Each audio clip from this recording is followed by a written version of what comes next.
Hello guys, അപ്പോൾ നമ്മളിന്ന് കുടുത്താത്താൻ്റെ ഒപ്പം സിനിമക്ക് പോവുകയാണ്. അപ്പോൾ അബുദാബി വന്നിട്ട് പുറത്തേക്കൊന്നും ഇറങ്ങലില്ലേ എന്നൊക്കെ എല്ലാവരും ചോദിക്കലുണ്ട്. പക്ഷേ ഈ പുറത്തേക്ക് ഇറങ്ങലുണ്ട്, ഞാൻ വീഡിയോ അങ്ങനെ എടുക്കലില്ല. അപ്പോൾ ഞാൻ വീഡിയോ എടുക്കാമെന്ന് കരുതി, വെറുതെ എടുത്തിട്ട് ഷോർട്സ് ആക്കിയിട്ടാണ് കരുതി. അപ്പോൾ ഫസ്റ്റ് തന്നെ ഞാൻ സിനിമക്ക് പോണതാണ് എടുക്കുന്നത്. അങ്ങനെ ഞങ്ങൾ അൽവഹദ മാളിലെത്തി. അങ്ങനെ സിനിമക്ക് കയറാൻ വേണ്ടി വെയിറ്റ് ചെയ്തുകൊണ്ട് നിൽക്കുകയാണ്.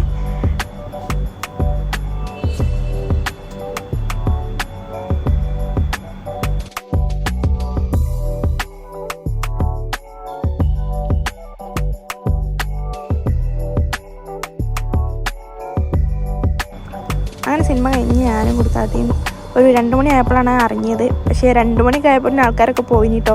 ഞങ്ങൾ മാത്രമേ ഉള്ളേനും, അവിടുത്തെ ക്ലീനേഴ്സും മാത്രമേ ഉള്ളേനു. പിന്നെ ഞങ്ങൾ ടാക്സി വിളിച്ചിട്ട് ഇങ്ങോട്ട് വന്നത് ബസ്സിനാണ്. 1 മണി കഴിഞ്ഞാൽ ബസ് ഉണ്ടാവില്ല. അപ്പോൾ തിരിച്ച് പോയപ്പോൾ ടാക്സി വിളിച്ചിട്ട് അങ്ങനെ പോയി.